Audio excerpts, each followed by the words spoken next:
The crash of metal outside my house jolted me awake before sunrise. I looked through the window and saw my trash can tipped over, again. But this time wasn't like the others. This time, there were headlights parked quietly at the end of the street, and someone inside was already watching everything unfold. For weeks, my trash cans had been the center of a strange little war.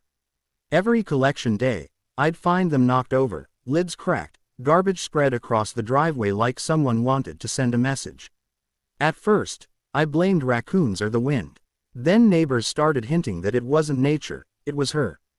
The wah Karen who patrolled the neighborhood like she owned every inch of pavement. She never confronted me directly.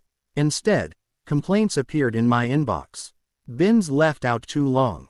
Improper placement. Possible code violation. Even when I followed every rule perfectly, something new showed up. I stopped pretending it was coincidence when I caught her once, standing by my driveway, pretending to check her phone while nudging my bin with her foot. I didn't say anything. Not yet. That morning, I slipped on my shoes and stepped outside. The cold air hit hard, sharp with the smell of damp trash. My bin lay on its side, wheels spinning slightly, like it had only just been pushed. Across the street, curtains moved. I righted the can and noticed something else, tire tracks near the curb that hadn't been there before. My phone buzzed. A message from a friend who worked local patrol: stay calm. Just follow your morning routine. I froze. Watching. He said someone was watching. Suddenly, the quiet street felt different. Not peaceful, expectant. I carried the trash bag back inside and tried to act normal, but my pulse wouldn't slow. This wasn't just about annoying WA rules anymore. A few days earlier, I had finally filed an official complaint about ongoing harassment. I didn't expect much. Honestly, I thought it would disappear into paperwork like everything else. But now patrol cars were nearby. Through the window, I saw movement again.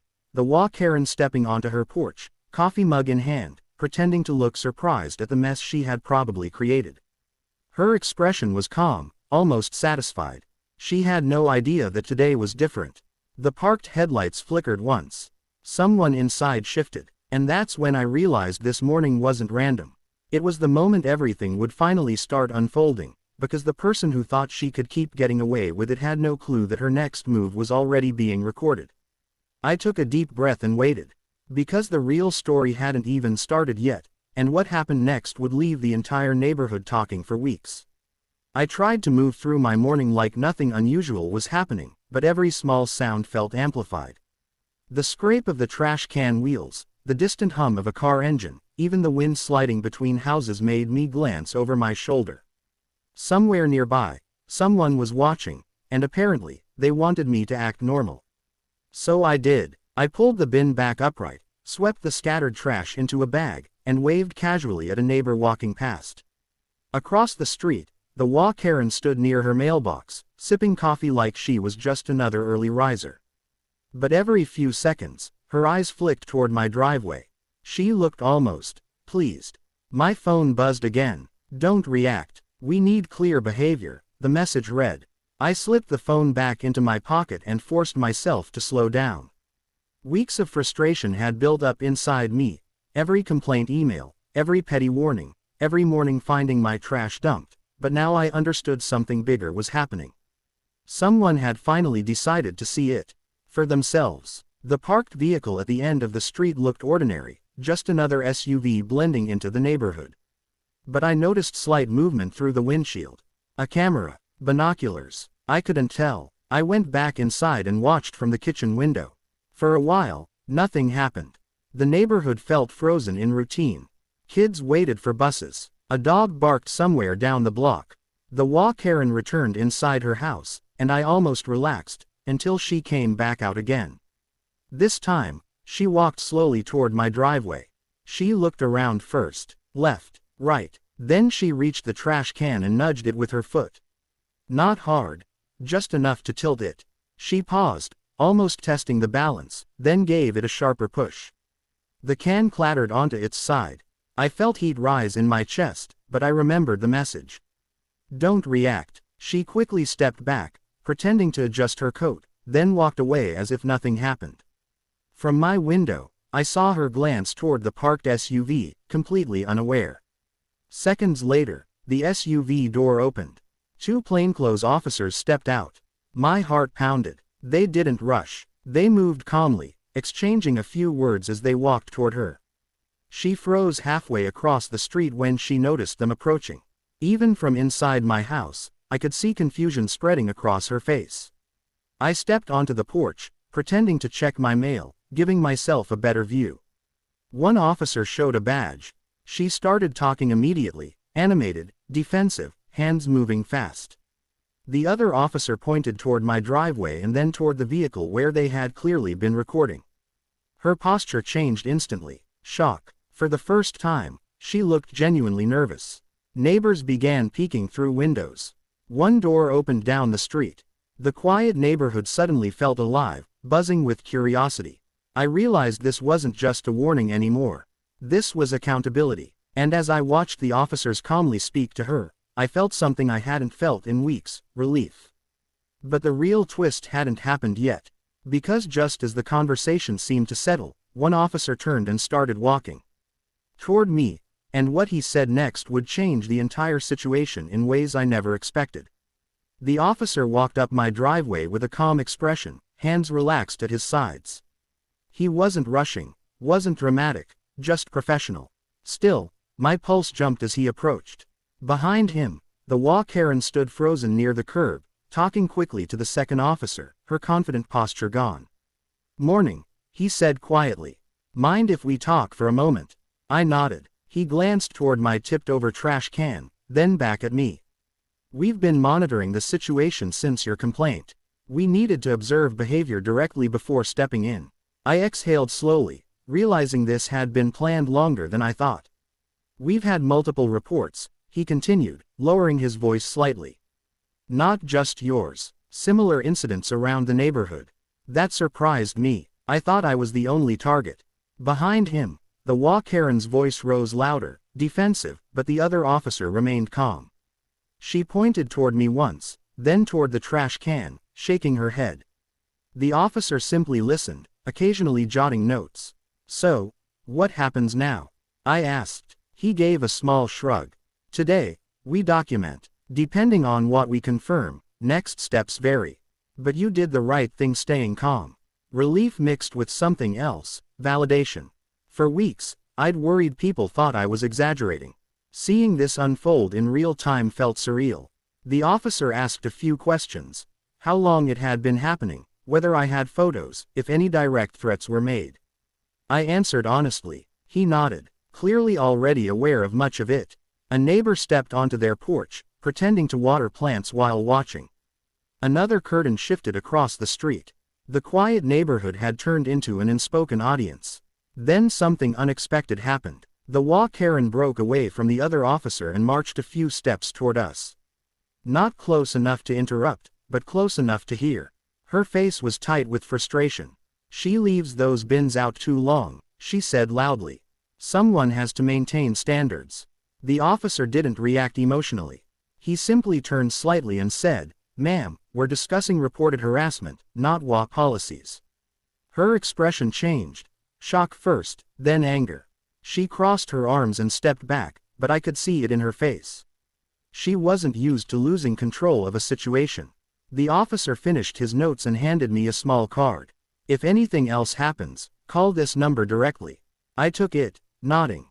As he walked away, the two officers exchanged a glance I couldn't fully read, like they were connecting pieces of a bigger puzzle. They spoke briefly with her again, then returned toward the SUV. For a moment, everything went quiet. She stood alone in the street, staring at my house with a look somewhere between disbelief and embarrassment. Then she turned sharply and went inside without another word. I thought that would be the end of it. I was wrong. Because less than an hour later, my phone buzzed with a new WA notification, and what it said made it clear she wasn't backing down.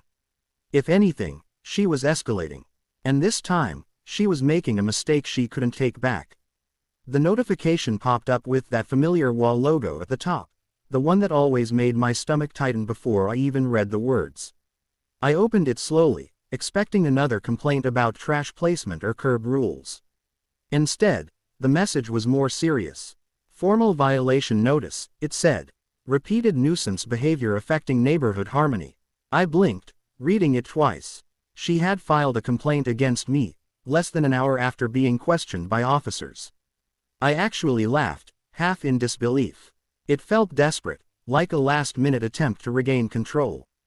But as I kept reading, the tone grew sharper. Warnings about potential fines, a mandatory review, and possible community action if the pattern continued.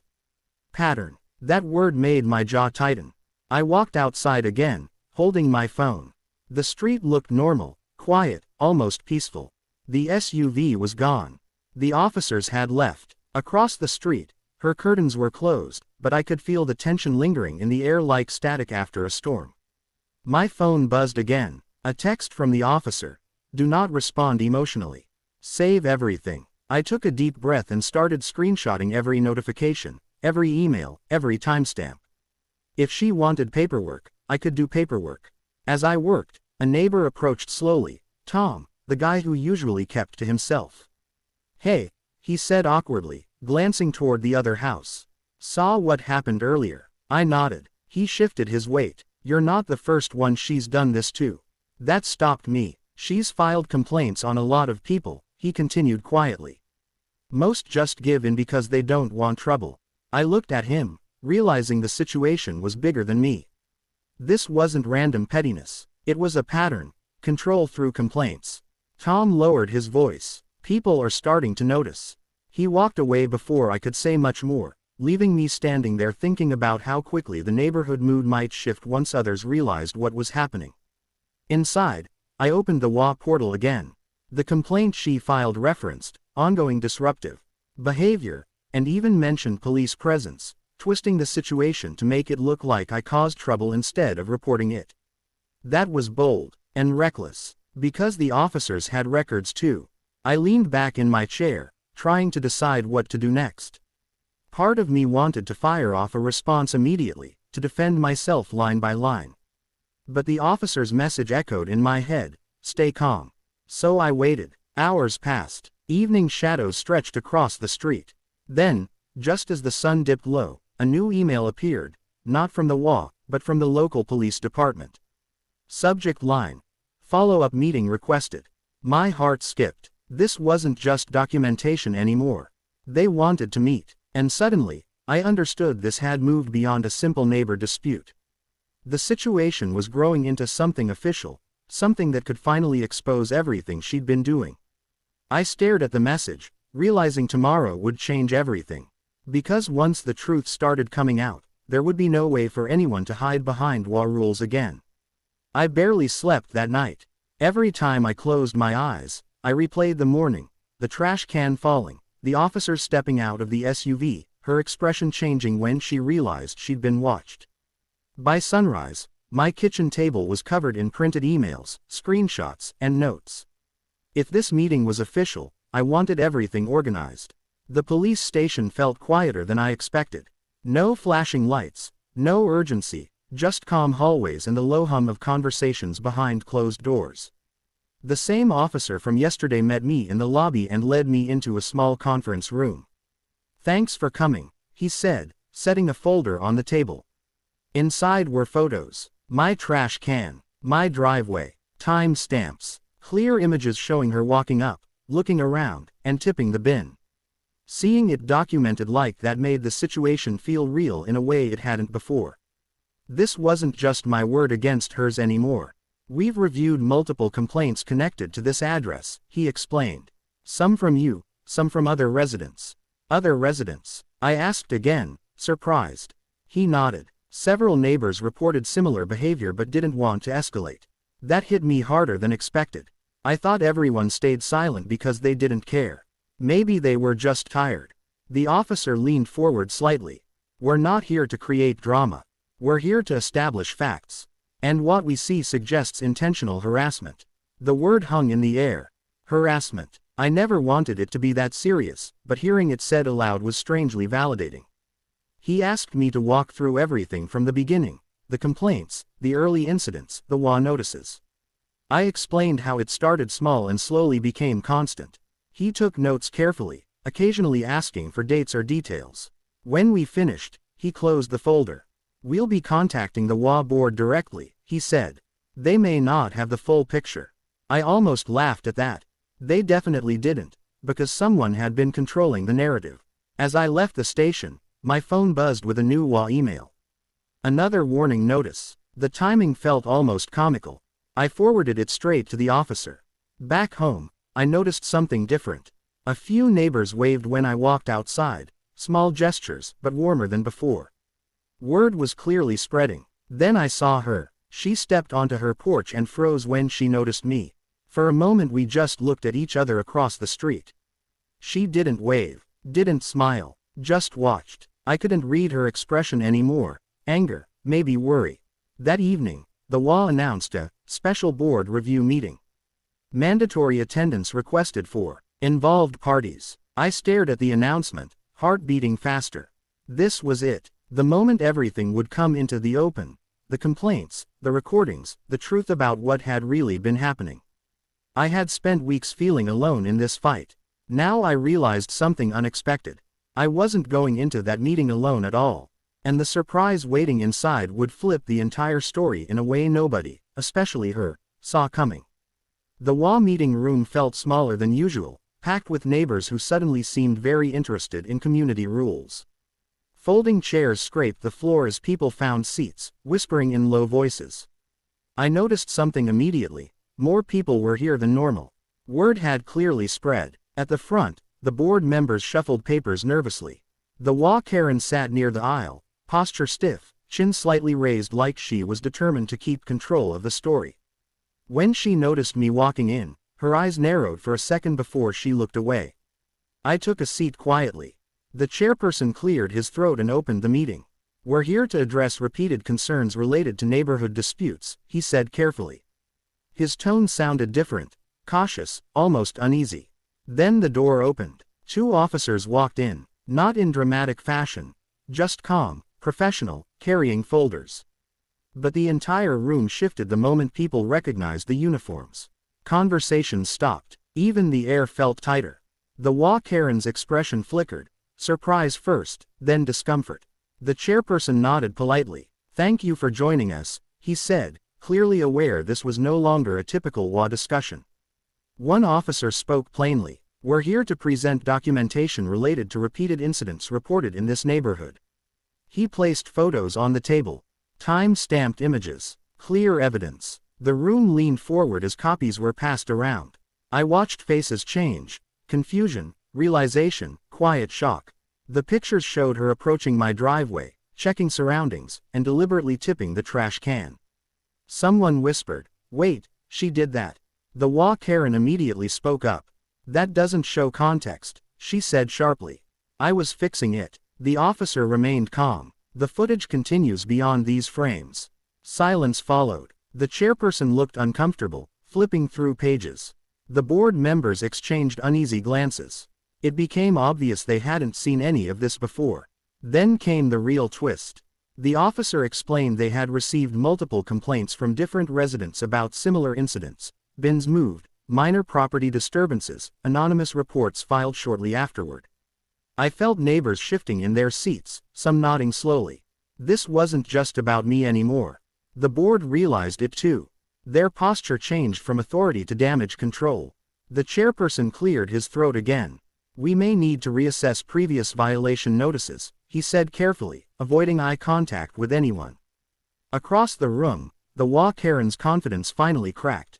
She crossed her arms tightly, jaw clenched, like she couldn't believe the situation was slipping away. The officer finished speaking and handed over official documentation. "Our goal is community safety and fairness," he said. "Not personal disputes." For the first time, the room felt calm. Truth had a weight to it that rumors never could.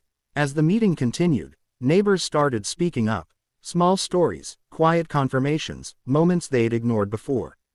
The pattern became impossible to deny. I sat back, almost overwhelmed by how quickly everything was turning. But the biggest surprise hadn't happened yet. Because just when it seemed the meeting was ending, the chairperson announced something that made the entire room go silent, a decision that would completely change the future of the HOA. The chairperson adjusted his glasses and looked down at the stack of papers in front of him. His voice was slower now, careful, like each word carried weight. Given the information presented tonight, he said, the board has decided to suspend all active violation notices related to this matter pending review. A quiet murmur spread through the room. Suspended. Just hearing that word felt like a breath I hadn't realized I'd been holding for weeks. But the chairperson wasn't finished. We will also be reevaluating previous complaints filed by any single resident that may show a pattern of misuse. Every eye in the room shifted toward the Karen. Her face flushed slightly. She leaned forward, ready to argue, but the board member beside the chairperson raised a hand politely, stopping her before she even started. The energy in the room had completely changed. Earlier she had looked confident, almost untouchable. Now she looked cornered. One neighbor stood up, then another. People began sharing small stories. Trash cans moved overnight, anonymous complaints appearing after minor disagreements, warnings that seemed to come out of nowhere. Nothing huge individually, but together it formed a pattern that made the room feel heavier with every sentence. I watched quietly, realizing how many people had been silently dealing with the same thing. The officer near the wall didn't interrupt. He simply observed, occasionally writing notes. His calm presence gave people confidence to speak. The chairperson finally cleared his throat again. To be clear, he said, this association exists to maintain fairness, not to target residents. The Karen shook her head. This is ridiculous, she snapped. I was just trying to protect the neighborhood. Her voice echoed in the silence. A board member answered gently but firmly. Protecting the neighborhood doesn't include creating false disturbances. That sentence landed hard. She looked around as if expecting someone to back her up. No one did. Outside the windows, the evening sky had turned dark blue. Streetlights flickered on, casting long shadows across the parking lot. Inside, the atmosphere felt like a turning point, the moment people finally saw the full picture. Then came the announcement no one expected. Effective immediately, the board would introduce a new policy requiring complaints involving personal disputes to be reviewed by multiple members before action was taken. No single resident's repeated reports would trigger automatic violations anymore. Neighbors nodded. Some even clapped softly. I sat still, feeling the shift settle in. This wasn't just about clearing my name. It was about changing how things worked for everyone. As the meeting wrapped up, the officers exchanged a few quiet words with the board and prepared to leave. The Karen gathered her things quickly, avoiding eye contact, moving faster than anyone else toward the exit. For a moment, our eyes met. There was no anger left there, just disbelief. I thought that would be the end. But as people filed out into the parking lot, the chairperson approached me privately and handed me a small envelope. This is for you, he said quietly. And honestly, you're going to want to read it before tomorrow. I stared at the envelope, confused. Because whatever was inside clearly meant the story wasn't over yet, and the next morning would bring the biggest twist of all. I didn't open the envelope until I got home. The house felt unusually quiet, like the neighborhood itself had exhaled after the meeting. I sat at the kitchen table, turning the envelope over in my hands. No markings, just my name, written neatly across the front. Inside was a short letter from the board. The first line made me sit up straight. After reviewing recent evidence and past complaint history, we acknowledge that several violation notices issued to your property were improperly processed. I read it again slowly. Improperly processed. They were admitting fault. The letter continued, explaining that previous fines and warnings connected to those complaints would be removed from my record immediately. Any pending actions were cancelled. The board also apologized, carefully worded, but still an apology. I leaned back, stunned. Weeks of stress, arguments, and anxiety were suddenly being wiped away with a few official sentences. Then I noticed the second page. It listed dates, multiple complaints filed over nearly a year. More than I even remembered. Some never reached me because the board had dismissed them quietly. Seeing the list laid out made one thing painfully clear: this hadn't been random. It was sustained. My phone buzzed. A message from Tom next door. Meeting was intense. People talking about it already. Another message followed from someone 2 houses down, someone who had barely spoken to me before. Glad the truth came out. I stared at the screen, realizing how quickly perspectives were changing. Outside, porch lights flicked on one by one. I looked through the window and saw neighbors chatting casually at the sidewalk. The atmosphere felt lighter, less tense. Across the street, her house was dark. No porch light, no movement. I didn't feel victorious, just relieved. The next morning, I stepped outside and noticed something strange. My trash can sat perfectly upright, neatly placed at the curb. No mess, no tipped lid, just normal. For the first time in weeks, the street felt peaceful. Then my phone rang. It was the officer from earlier. "Just giving you a heads up," he said calmly. "We wrapped everything up, but there may be a follow-up visit today." "Follow-up?" I asked. "Standard procedure," he replied. "Nothing you need to worry about." When I hung up, I saw a vehicle slowly pull into the neighborhood. Not a patrol car, just a plain sedan. Two people stepped out carrying folders. They walked toward the house across the street. My heart skipped. I couldn't hear what was being said, but I saw the front door open. She appeared, looking confused, then increasingly serious as they spoke. One handed her paperwork. She took it with stiff hands. The conversation wasn't loud, no drama, just quiet, official. After a few minutes, the visitors left. She stood frozen on the porch, staring at the papers. I realized then this wasn't just about my complaints anymore. Something bigger had shifted. Accountability had finally arrived. As she slowly went back inside, I thought the story was ending. But later that afternoon, I received one final message from the HOA board. And what it said would close this entire chapter in a way no one in the neighborhood expected. The message from the HOA board arrived just before sunset. I opened it expecting another update about paperwork or policy changes. Instead, the first sentence made me pause. Effective immediately, a formal review has resulted in the resignation of a board liaison involved in repeated resident disputes. I stared at the screen. They didn't mention her name, but they didn't need to. Everyone knew who the liaison was, the person who had pushed complaints forward without proper review, the one who blurred personal grudges with official authority. The message continued with new procedures. Complaints would now require multiple confirmations, evidence review, and neutral oversight. The tone was calm, almost corporate, but beneath the formal language was something bigger. The system itself had changed. I set the phone down and stepped outside. The evening felt different. Kids rode bikes down the street again. Neighbors stood talking casually near driveways. The invisible tension that had hung over the block for weeks seemed to lift. Tom waved from across the lawn. "Looks like things are finally normal," he called out. "Yeah," I said, smiling slightly. "Feels weird." Across the street, movement caught my eye. The HOA Karen stepped outside slowly, carrying a small box. She placed it in her car trunk, avoiding eye contact with anyone around her. She didn't look angry anymore, just tired. For a second, I wondered if I should feel bad. But then I remembered the early mornings cleaning spilled trash, the constant notifications, the stress of being watched and blamed. Accountability wasn't revenge, it was balance. She closed the trunk and drove away quietly. No dramatic exit, no final argument, just silence. I walked back inside and looked at my trash can standing neatly by the curb. Such a small thing, yet it had started everything. It made me laugh a little, how something so ordinary could expose so much about people. Later that night, friends came over again.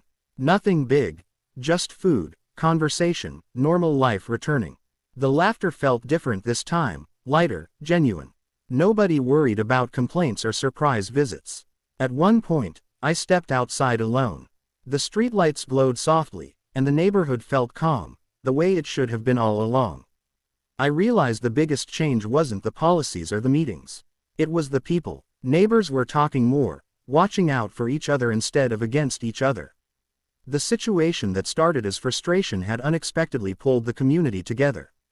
My phone buzzed with one final notification from the HOA portal.